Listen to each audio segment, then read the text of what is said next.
My name is Stanley Sword, and I have the great pleasure to sit here with Maestro Marc at Malmö Live. Warm thank you. In your office, we don't see the beautiful Steinway No. piano over there, but we feel the presence of it. And you've been working internationally with music for quite a few decades now. Yes, my beginning of my job was in 1975. 75. That is 43 years now. And the position of the classical music in the world had a little bit different touch then than now, in the 70s. Has it been strengthened or weakened? I don't know if it's different. It's difficult to have new people at the concerts, and we did a lot of different exercise in schools, in university, and also to do some concerts special for people, for old people, for young people. But it's extremely difficult to push everybody to go outside, out of the house to come to the concert. But the secret is to be in the concert live, and that is very important. Yeah. But I don't know really if it's different from now. After 40 years, it's so difficult to say something about that. There is always in the world 2% to 2.5% of people excited by the classical music. Yeah. Only 2.5. And when you meet it live, it's like meeting a wave. You're hit by the musical waves. Yeah. In some sense. Yeah, It's a magical feeling. To go to the circus, to go to the theater, it's so important to be in the culture, but live. That means to see actors, to see musicians, to see opera, to see everything but live. It's now the disaster of the internet is everything is possible from the living room, and I think it's a little bit pity. And how should we be able to give that gift of classical music to the next generation? I have 5 kids of my own, and if I want to inspire them to become conductors and violinists and such, how should we do? You need to learn the music very, very early in your life. You need to try to fix some musical lesson when your child is 3 or 4, and after you will see. But take the time to present the music very early in the life, and if it's too late, it will be not successful. You need to help the small girl and small boys immediately at 3, 4 to try if they are interested by the music. And should they test a lot of different instruments to find their passion on their own? Yeah, yeah. And it's the same when you learn your language. You see? For me, I have no souvenir. When I was, I think I learned the French language in the same time that I learned the music. But in this way, it's natural, it's normal, it's evident, it's no question. When you are 15, 13, it's a little bit boring to learn the solfège, the music and everything, instrument. It's already too late. And you grew up in a musical family. Yeah. Your father was a conductor on his own, and your mother... soprano, yes, opera soprano. Yes, I was lucky to be in this family. You didn't get scared by it? No. You got it was passionate about automatically. There's no discussion. But it was a pleasure. Tell us about growing up. What's your first memory of music? When I learned some first piano lesson with my mother, I was 5 or 4 or 5. Perhaps it's the beginning of the dream of musical aspect of your life, but I was 5, yes. And you played the trombone? Yes. And you played the piano? Yeah. Tell us about those 2 instruments. The piano is the soul of it. Yeah. the piano is a basement of the classical music and modern music. Everybody needs to learn the piano. It's a basement of the musical aspect. After I choose the trombone because I would like to be in a jazz aspect and the modern music band. I did a rock band. I did a lot of many different music, film music, and it was for me important to open the music, not only at the classical music, but for each part of the musical aspect. And the path of becoming a conductor. Tell us about that journey. How did your jazz playing lead up to jazz, classical instrument, literature of music? It's a result of all this period. But for me, it was impossible to say at 10 I will be conductor. No. Who inspired you to become a conductor? my father, because he was so plenty of talents, but in an amateur way, and I saw him a lot of time conducting. He was extremely able to conduct a very good level musician, but it was the period during the war, during the two wars, was extremely difficult, and he was unfortunately not professional. But I saw my father a lot of time conduct. I say I can try when I will be 20 or 22. Only that. And becoming a conductor is the profession in the world that has the longest lifespan. So you have your best days ahead of you. It's very difficult to see how will be the future of the conductor, because there is no many conductors, no many orchestras in the world, and when you decide to do this job, you need to think about the big challenge.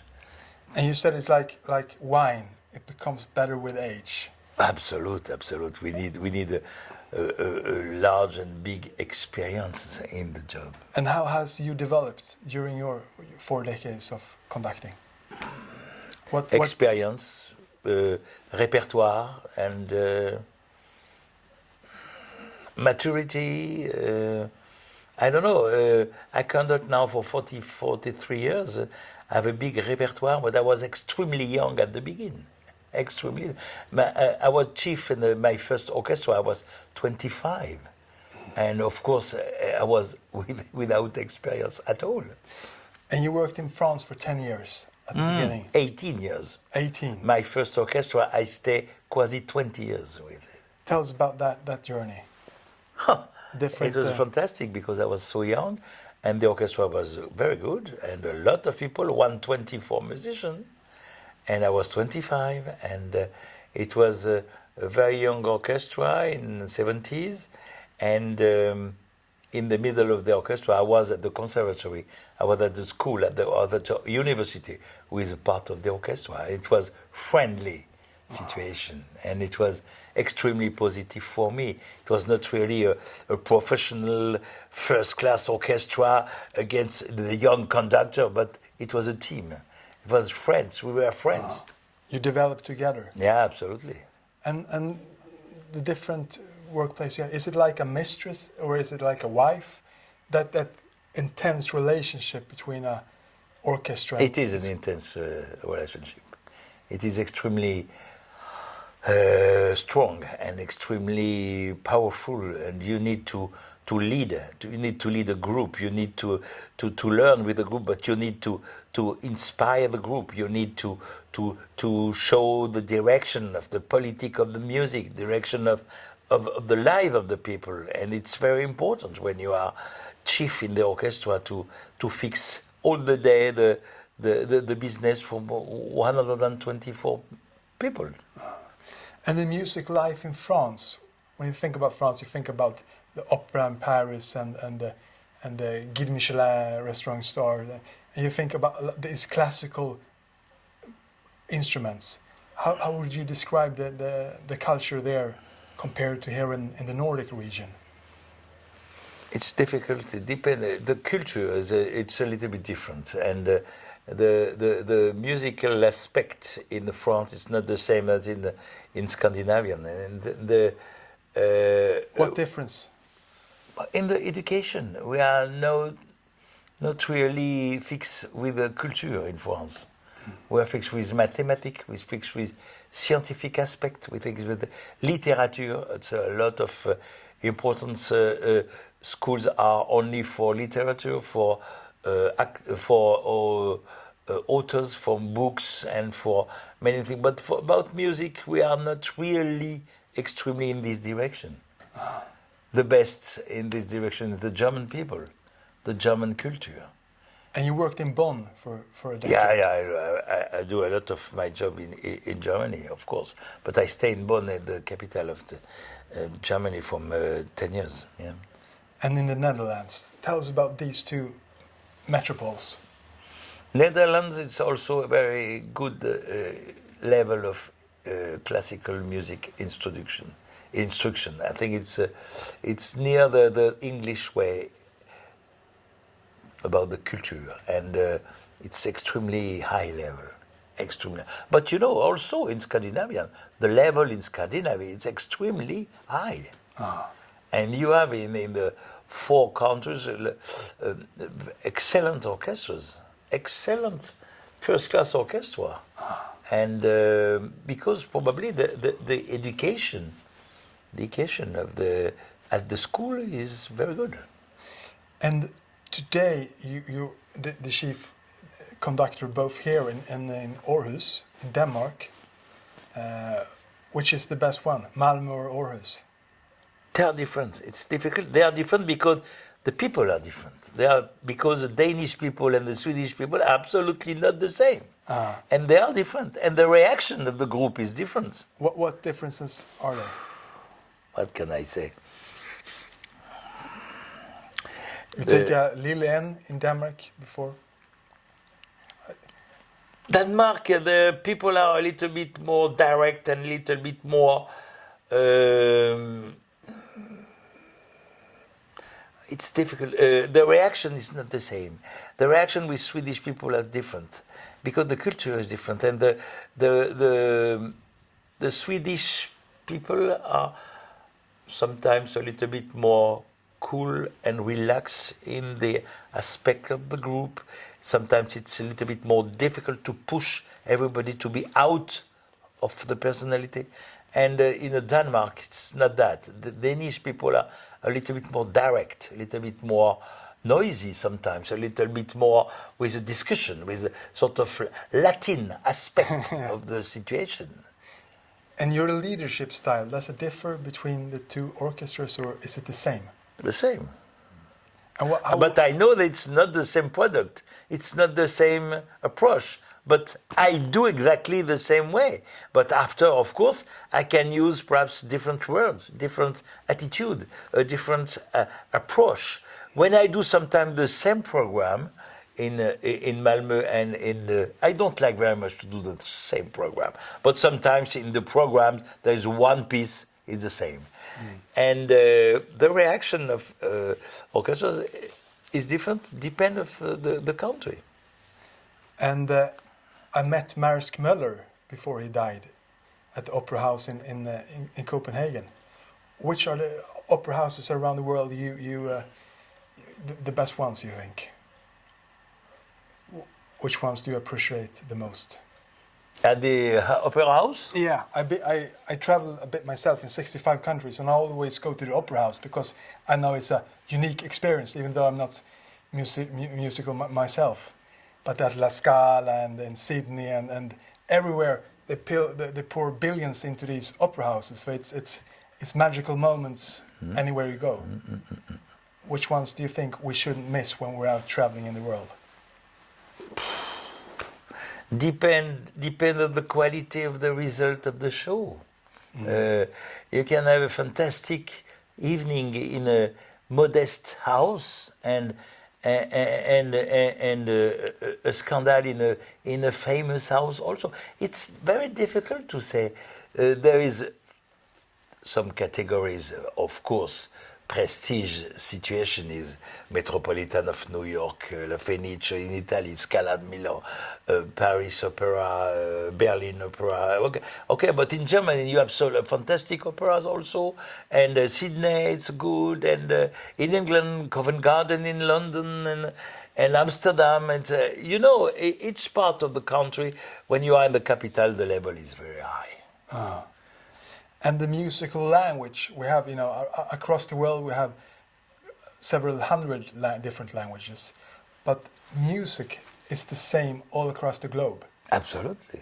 How is that as a language? How do you communicate, and what is like Esperanto for the whole world? Yeah, well, it's a good picture. Yes, of course, everybody understands the score. Everybody understands the music because they know the language. And everywhere in the world. And here in Malmö, you have around 100 persons in your orchestra. Mm-hmm. How many different nationalities are there? Oh, perhaps 10 different nationalities. Perhaps 10 or more. I don't know really the right number, but it's probably 10, minimum 10. So it's a good occupation if you want to work internationally music, because if you're a surgeon, you can't just go to America and become a doctor. You have to make the whole progress again. Yeah.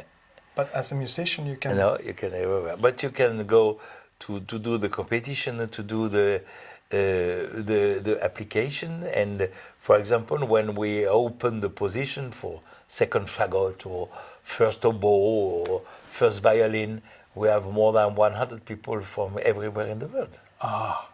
And who do the selection? Do you pick the one? The musician, the jury, and sometimes I'm in the jury and I choose, and we do a lot of process. It's very long. Pardon, sorry. And how are you able to feel the difference between 100 different persons? You look at the record, but they No, when they play in front of you, you can choose. Yeah. They play just at the first position. They play behind the curtain. We don't know the person. We don't see the person. Man or woman, no. We're behind the curtain. And after, at the final of semi-final, we open the curtain and we see the people. And it's like a bit like sport. You have to perform at your very best. Because if you search a job for become a teacher, you don't have to perform. You don't have to test your skills in a class, for example. But as a musician, it's you have to be Always. on top all the time. All the time. And how do people keep that motivation? Are they motivated from start, or do you have to help them? Because the motivation everywhere in the world for the musician is the quality, the top quality. They want to be the top of the top of the top, and they do. The same in kitchen for the three-star Michelin or the best. To be the best, you need to perform every day. And for example, a violinist can work with his violin 5 or 6 hours a day, every day, no stop. Plus rehearsal with orchestra. That means that they can play violin 10 hours a day. But it's a sport. If you want to do the marathon, you are obliged to do jogging and everything every day.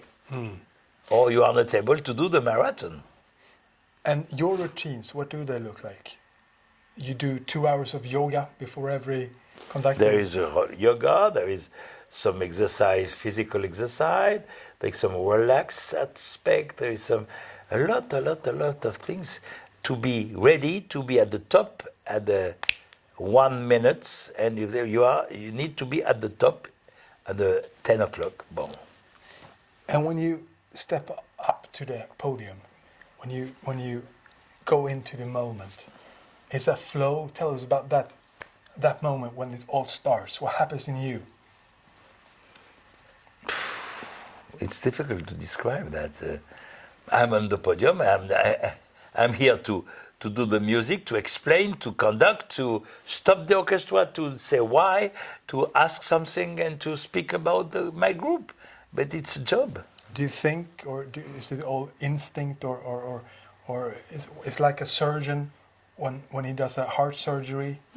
A lot of instinct, yes, absolutely. You are no time to think everything. You go. And afterwards, after a couple of hours, what's your feeling then? It's like after a boxing match, or is it like No, after making love? It's or easy for the musical aspect because we can listen the result. If I stop the orchestra 10 times, and if they play in a different way, I can control immediately the difference. But it was at 10 o'clock, and when it is at 1 o'clock. If I do my job, I can say, okay, they now they do that they ask, or they are able to do, or they are not able to do. But there is a judgment after 3 hours. And when you play the violin, for example, you can focus on yourself and your own performance. But when you're a conductor, it's also a big part is the leadership part. Tell us about that, being a leader of 100 persons. You are like a teacher. It's a teacher in the university, the same. You explain, you do, you say the part of your experience. You ask something, and important to say you ask, but why you ask? Why you are able to ask that? Because you have this opinion, you have this experience, and you have something. It's exactly like as a teacher in the school or in the university, the same. And how do you handle conflicts? There is no many conflict. There is sometimes there are some musicians that are not absolutely in your direction, but it's a part of discussion with people. But the conflicts between themselves, do you handle that as well, as a leader? Sometimes to say, please, we need to have a meeting with that to explain what is this attitude. Yeah, of course. We need to control that. Because making 100 persons all pull in the same direction is like a big football team or a big hockey game. Because in a class at the university, they don't all pull in the same direction. No, I know. They all pull for themselves. So there's a difference there. How do you make that? Because they are obliged to be in the same direction because they have the music in front, and they are obliged to play the music. And there is one direction, the music on the pool, and the basement of the direction of the group is the partiture, the score on the pult. They are obliged to play the music from Beethoven, Mozart, and Schumann. There is no discussion. And when we have 10 different conductors playing the same score, it sounds 10 different ways. Yeah. How is that nuances? What difference? The personality of the people, the charisma of the people, the education, the nationality, the age, the sex, female or male. It's so different, different aspect of the personality of the people. And how do you?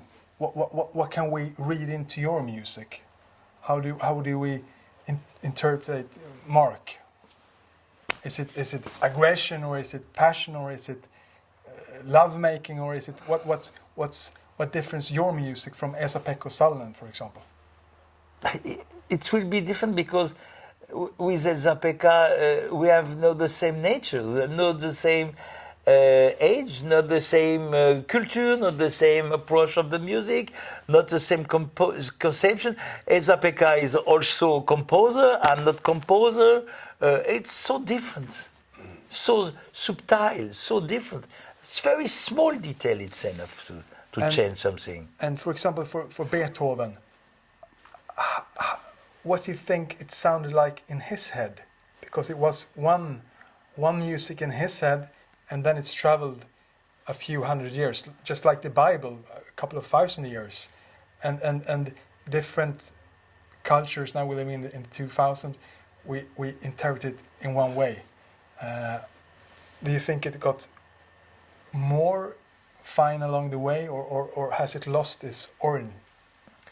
More certain Beethoven and Schumann. We go with this sort of major composer with also a lot of historic references, and Of course, you can have your opinion about Beethoven, but you need to play the music of Beethoven because it's printed. And of course, it will be different if you change the conductor, but the difference is not so big and not so large. And there is a fundamental situation that we need to play Beethoven like this. We need to play Mozart like this because it's normal, it's evident, it's everybody knows, and it's in the music. It's printed. It's the ADN of this composer, and the sound of the Beethoven is not the same sound as the Mozart sound, or the modern music or film music is totally different. You are able to have your sound for the orchestra. When I conduct the Malmö Symphony, they play my sound.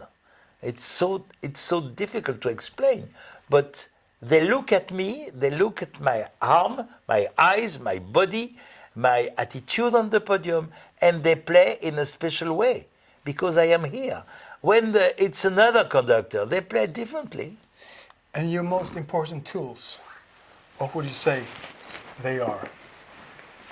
What is tools? The little stick. Ah. And your fine cloth. What you need to conduct? What's your most important tools? Because the violinist is nothing without its violin, but you can conduct with your finger instead of the stick.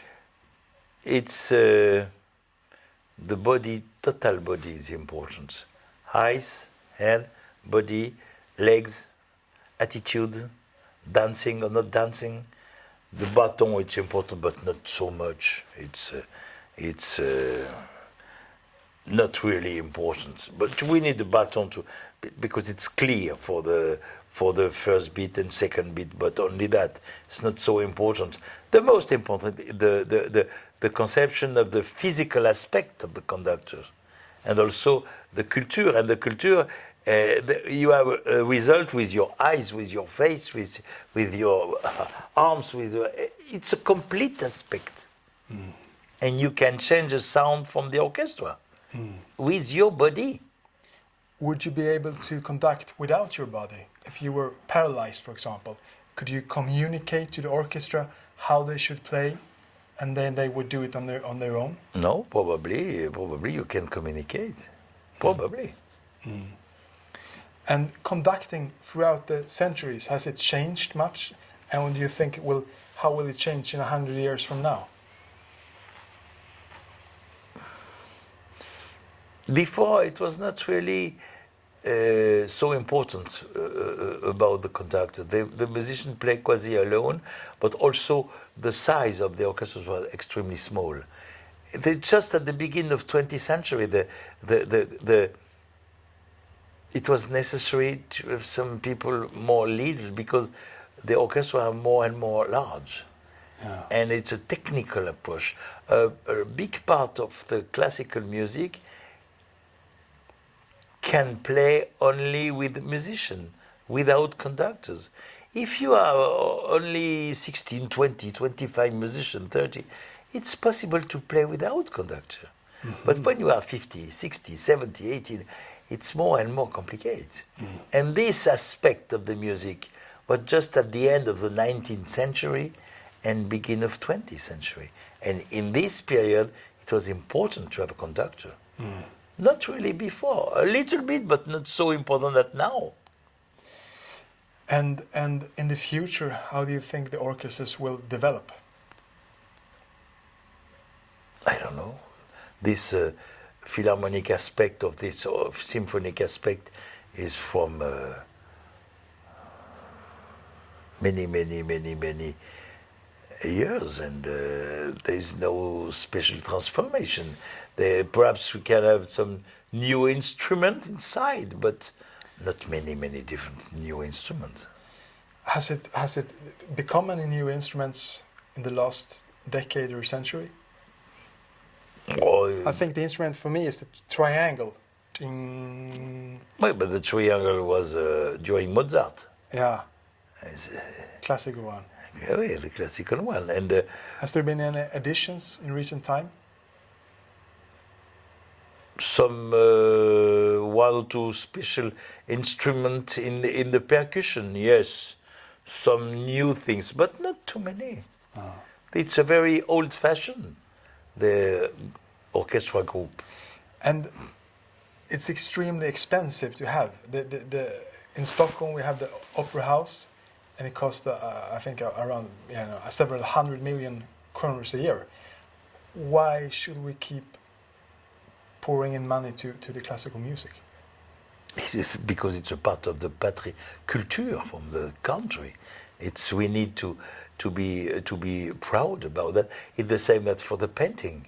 Why it's so expensive to have a Van Gogh? They can say that in Netherlands. Why?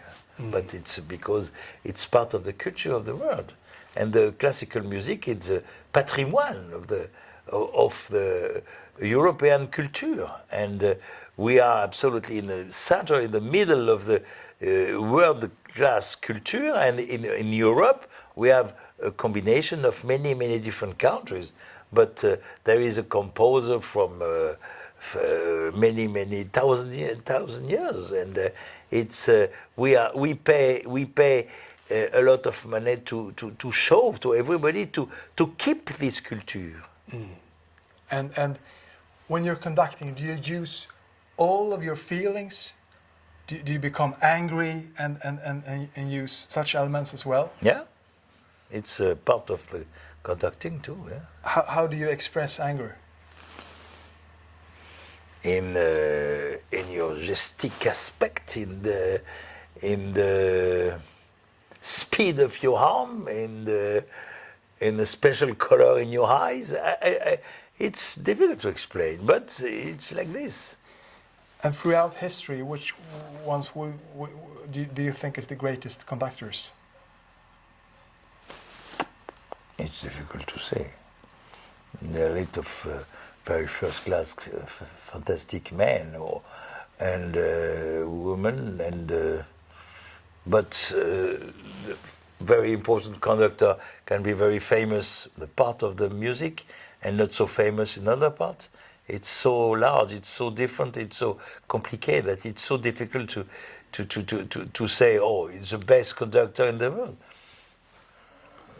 It's the same for the army. If you pick three ones you admire throughout history, do you have three different conductors you think we should listen to CDs from, discovering the classical nuances? The question is, some people have a big influence and big power in the group. Yes, we can say that perhaps to conduct some part of the romantic German music or French music, but it is difficult to say which conductors. It's not really a personnel approach. It's a combination between culture, personalities, and circumstances in the world. And for young people today who wants to become a conductor, what would be your 3 pieces of best advice for them? Work, and work. And work every day. Listen the maximum of music, go in the music, and hours after hours you will know. But to do that, to be able to be conductors, you need to have the personality to lead people. It's not because you have a good idea about music. You need also to communicate, and it's a communication job, and you are obliged to have the vision of your job, of course, but you are obliged also to have the personality of your job, and your possibility to explain to everybody, to teach, to be in a pedagogic aspect. It's not for everybody. A lot of people are able to know the music and to understand the classical music, but they are not able to speak to anybody on the podium. And it's the same for the teacher in the school.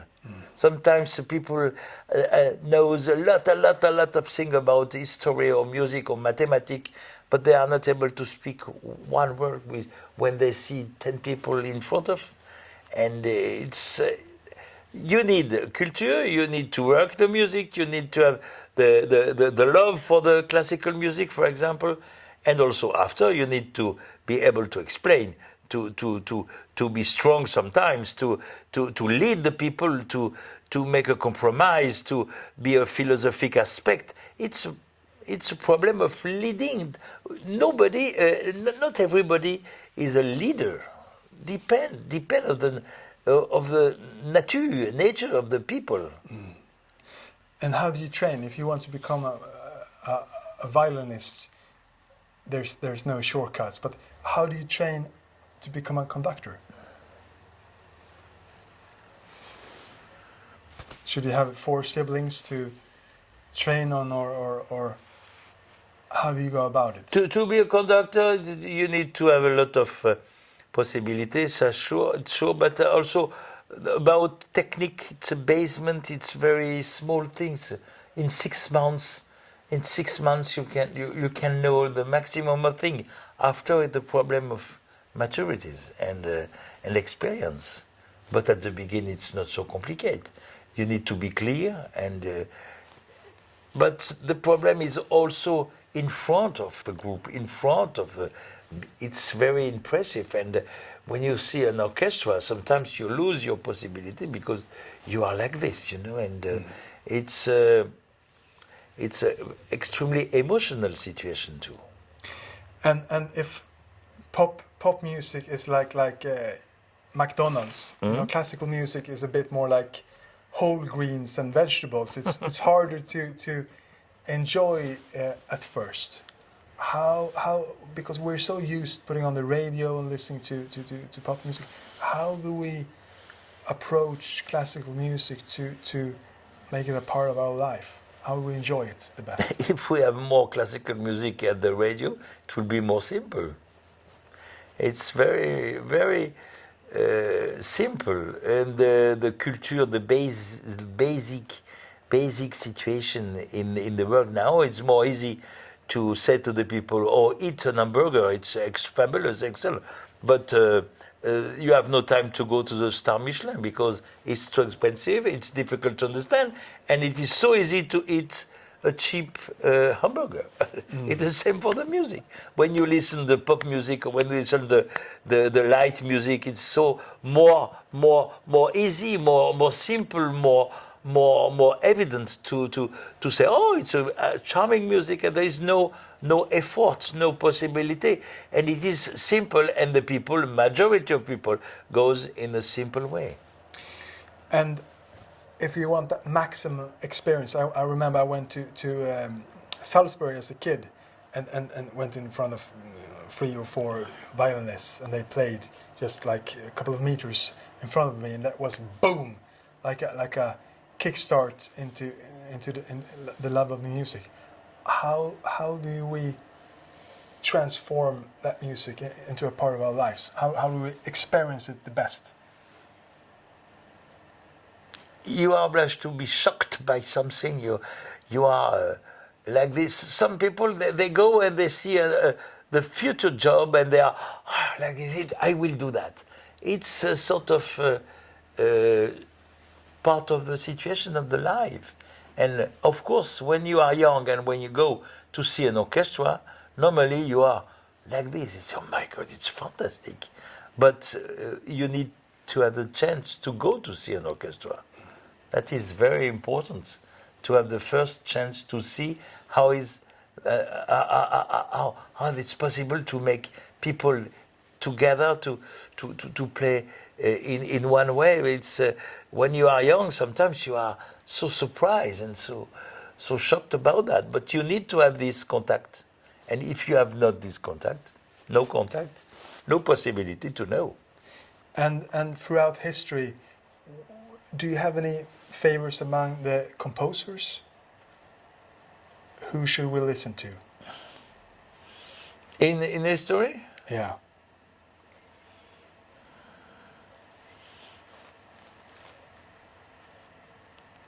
I can, give me another example in your question. I don't understand. Do we have that. like Vivaldi and Bach and Beethoven?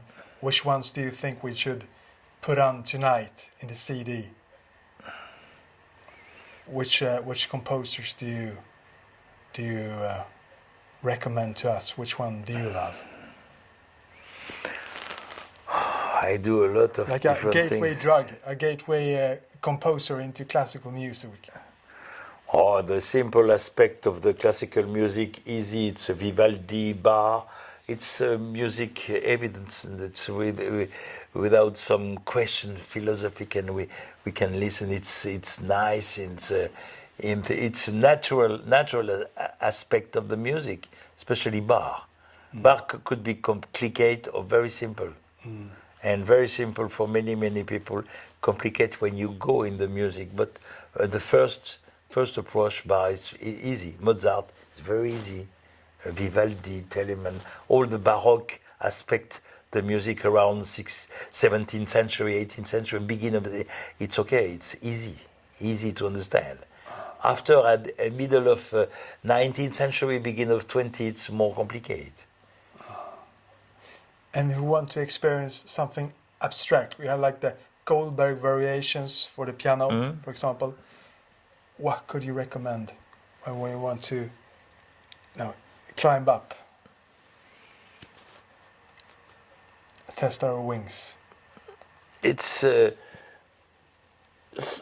difficult to say because depend of your reaction and depend of your possibility in your culture to appreciate some aspect of this music. And perhaps you can be in love with Bach, but you can be also in love in Mozart. But why and which music? It's why I don't know. It's so difficult to explain. Sometimes it's not easy to explain everything. Sometimes it's a natural way. And is there any composers today that will be remembered for tomorrow? Because we see all these big stars names, but they're all centuries old. Which ones is tomorrow's? It's impossible to say today. Yeah. We will see. And you go around the globe, traveling a lot. Every year you go out to different, as a guest conductor. Tell us a bit about your journey. You've been in many countries so far. When we arrive in a country, you are at the hotel, you work with a new orchestra, you stay a week, a little bit more when you do opera, but for the concert it's maximum a week, and you have a new orchestra in front of you, and they know the music, you know the music. It's just a question of approach together and mixed, and in 2 or 3 days it's okay. But it's quite the same approach everywhere, and depend of the culture of the people. But the reactions are different, but the result will be quasi the same everywhere. And is there a difference become a conductor to a opera compared to a concert hall? Opera is more long, more complicated about job. We are obliged to stay more in the opera to build all the job in the middle, lighting, costume. It's complicated. The opera is a kino live. It's like a film. It's a film live, and it's extremely complicated and expensive because you put in the middle a lot of different job, a lot of different aspects of the art system, and at the opera it's more complicated than the theater because the theater is only a part of the film, but at the opera there's an orchestra, and it's extremely complicated to put everybody together, and it's extremely expensive because it's so complicated. It's the most expensive artistic expression in the world. Because there is a lot of people in the same times. When you do an opera, you can have, for example, 80 people in the pit, and you have 5 or 6 solists. You have 100 people from the choir, and after that, in backstage you have 100 technicians, and in the light house you have 10 people to do the right light, and there is in 1 second about 300 people in the same time.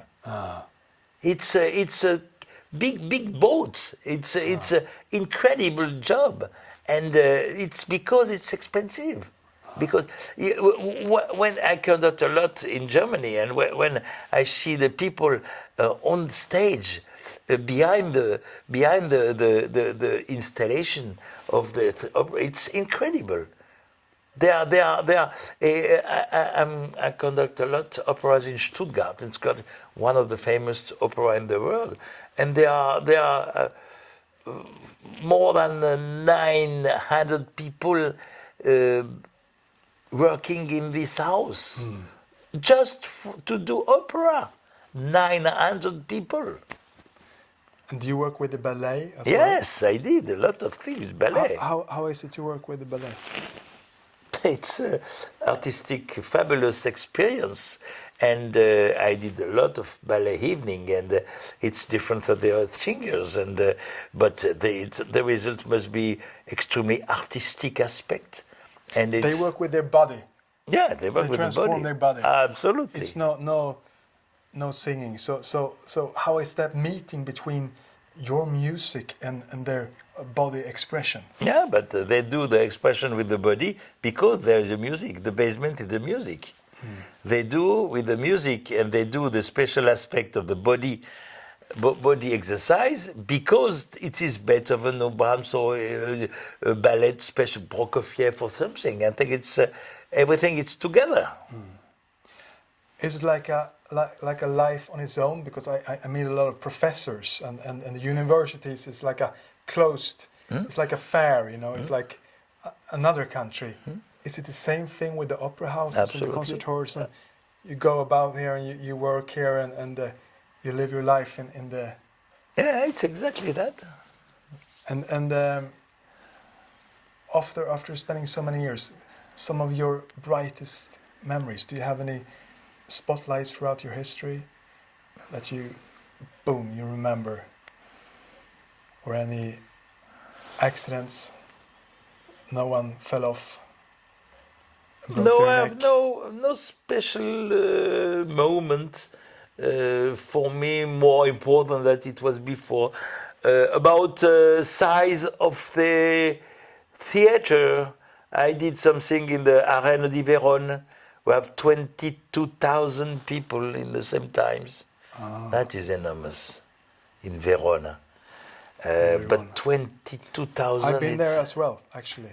In the outdoor, it's amazing experience. Yeah, it's absolutely fascinating. I did in 2000, 2 months in Verona. It's an experience. It's very special. They have better weather there than here, because here it wouldn't work so much. They have a lot of good weather. It's like the Hollywood Bowl. It doesn't rain so much in Hollywood. Yeah. No, it's all the time. It's different. It's exciting job because it's never the same. Never. And how long will you conduct? Will it go on until your 80s, 90s, 100s? If I can go to 90s. But depend of a lot of things. But a lot of famous and important conductors was 90, 91, 92. Now the most famous conductors are around between 85 and 90.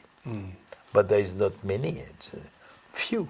And a conductor without its orchestra, who is that person? It's like only freelance orchestra, only freelance conductors, but it's a little bit a conductor without instrument. It's very difficult. A violinist without violin. It's a little bit pity.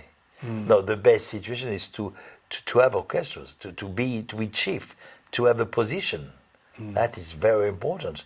And for the beginning of my career, I was lucky because it's my Malmö and Aarhus now. They are the orchestra number 4 and number 5, and it's very important.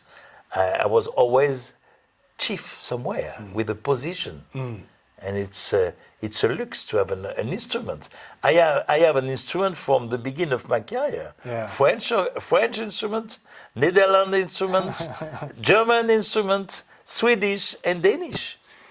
And if people want to meet you now, they're welcome to Malmö Live or Aarhus. Yeah. It's we are lucky in Scandinavian to have this sort of aspect of the culture for the classical music. I conduct also in Oslo, in Helsinki, everywhere, Stockholm, of course. But it's important to have this occasion to do that. Marc, thank you so much, and the best of luck Thank for you. the coming decades into the hundreds. Thank you very much. Best of luck.